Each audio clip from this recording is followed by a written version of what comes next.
Exide battery घ्यायची आहे? चला तर मग विट्यातील नेवरी नाक्यावरील एक्साइड बॅटरी व सर्व कंपन्यांचे इन्व्हर्टरचे सेल्स अँड सर्व्हिस सेंटरमध्ये. आमचा पत्ता diamond battery, Shri Ganesh battery, Nevari नाका, विटा. प्रोप्रायटर शंकर नाना मोहिते. संपर्क 77 500 58 005 व 94 224 10 172.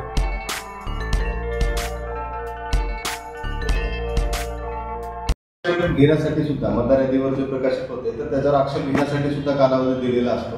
त्या काळात काही तक्रारी आपल्याकडे आल्या तर आपण त्याही निकाली काढतो, कोणाच्या वयाविषयी वगैरे असेल तर. पण तसं कोणता आक्षेप आपल्याकडे प्रलंबित नाही, म्हणजे आक्षेप आला असता आपण त्याच वेळेस ते निकाली काढला असता. पण आज मतदान प्रक्रिया ही अंतिम टप्प्यात आलेली आहे.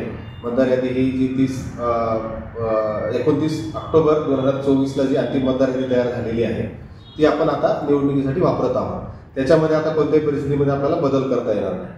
मात्र यामध्ये उपाय असा आहे की ज्या कोणाला असं वाटेल की एखादा अल्पवयीन मतदार त्या ठिकाणी मतदानासाठी आलेला आहे तर प्रत्येक उमेदवारांना आपण पोलिंग एजंट नेमण्याची सुविधा दिलेली आहे. तर ते स्वतः प्रत्येक मतदान केंद्रावर त्यांचा पोलिंग एजंट नेमू शकतात आणि पोलिंग एजंटद्वारे ते त्यांच्याकडे जर एखादा लहान म्हणजे कमी वयाचा अल्पवयीन त्या ठिकाणी मतदार आला असेल तर ते स्वतः आक्षेप घेऊ शकतात.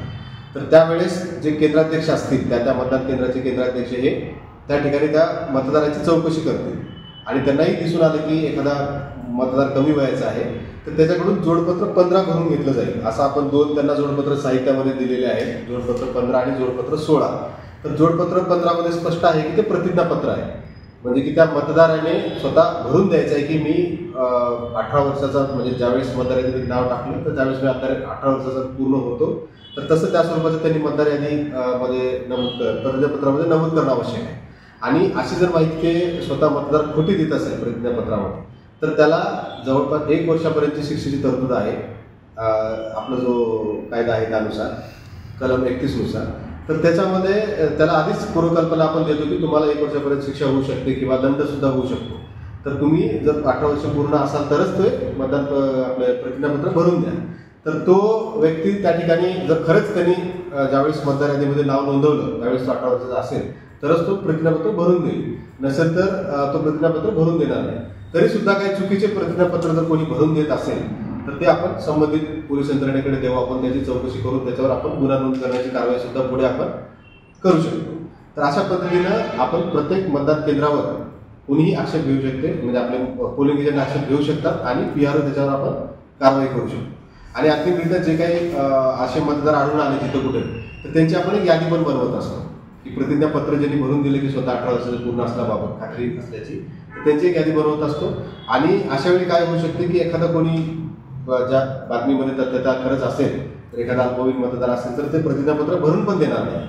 तर त्याला आपण कोणत्याही परिस्थितीमध्ये त्या ठिकाणी मतदान करू देणार. प्रतिज्ञापत्र भरेल, शंका निर्माण झाली तिथं प्रतिज्ञापत्र भरेल तर त्याला आपण मतदान करू देतो, नसेल तर त्यांना आपण करू देत नाही.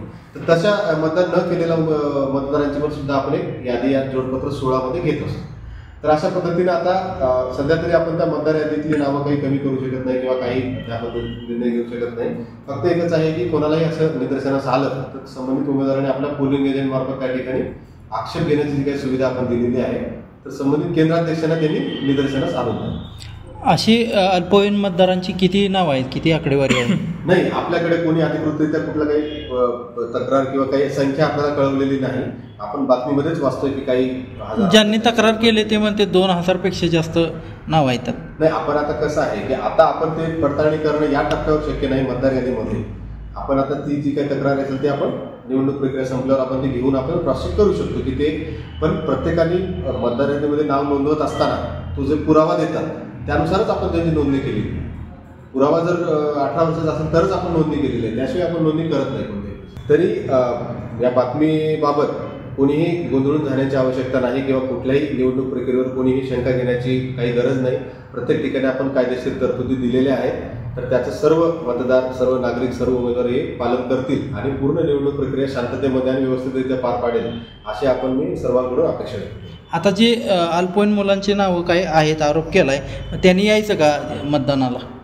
आता विषय कसा आहे की मतदार यादीमध्ये ज्यांची नावं आहेत तो प्रत्येक व्यक्ती त्या ठिकाणी मतदान करण्यासाठी येऊ शकतो. फक्त त्यांनी आक्षेप जर कोणी घेतला तर त्यांनी ते प्रतिज्ञापत्र देणं आवश्यक आहे की मी खात्री आहे की मला मी पुरावा जो दिलेला आहे तो खरा आहे, असं ते स्वरूपाचं प्रतिज्ञापत्र आहे. आपण म्हणला तर मी प्रतिज्ञापत्र आपल्याला वाचून दाखवते. मतदाराकडून घ्यावयाच्या वयाबाबतचा प्रतिज्ञापत्राचा नमुना आहे. तर हे स्वतः जे मतदार ज्यांच्यावर आक्षेप घेतलेले आहेत ते स्वतः असं लिहून देणं अपेक्षित आहे की मी याद्वारे गांभीर्यपूर्वक जाहीर करतो किंवा करते आणि ठाम निवेदन करतो किंवा करते की दिनांक 29/10/2024 रोजी म्हणजेच ज्या तारखेस या मतदारसंघाची विद्यमान मतदार यादी तयार करण्यात आली, तिच्यात सुधारणा करण्यात आली, त्या अर्हताकरीत तारखेला माझे वय 18 वर्षांहून अधिक होते. मतदार यादीत कोणतेही नाव समाविष्ट करण्याच्या किंवा मतदार यादी तयार करणे, तिच्यात सुधारणा किंवा दुरुस्ती करणे या संबंधात कोणतेही खोटे निवेदन करण्याबाबत लोकप्रतिनिधी अधिनियम 1950च्या कलम 31 मधील शिक्षेच्या तरतुदीची मला जाणीव आहे, असं त्यांनी लिहून देणं अपेक्षित आहे. असं जो लिहून देईल ज्यांच्यावर आक्षेप घेतला जाईल त्यांचंच आपण मतदान करून घेणार आहोत. जे प्रतिज्ञापत्र देणार नाही त्यांचं मतदान आपल्याला घेता येईल.